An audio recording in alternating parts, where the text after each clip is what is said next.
ফ্রান্সের উত্তর পশ্চিমাঞ্চলে বাতসুরমের অঞ্চলে শতাব্দী প্রাচীন পদ্ধতিতে লবণ সংগ্রহ চলছে। স্থানীয় সময় রোববার বাতাসের জোরে সাগরের পানি শুকিয়ে লবণ ক্ষেতের ধার ঘেঁষে সাদা সাদা লবণের স্তূপ সাজালেন স্থানীয় লবণ চাষিরা।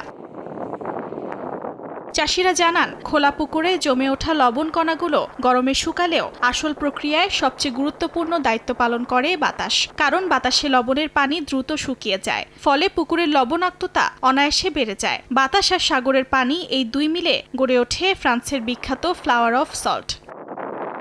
প্রাচীন পদ্ধতিতে প্রথমে সমুদ্রের পানি আনা হয়, এরপর প্রাকৃতিক বাতাস আর রোদে ধীরে ধীরে বাষ্পীভূত হয় পানি। উপরে পাতলা লবণের আস্তরণ তৈরি হলে সাবধানে তুলে নেওয়া হয়, যে প্রক্রিয়াকে বলা হয় ফ্লাওয়ার অফ সল্ট।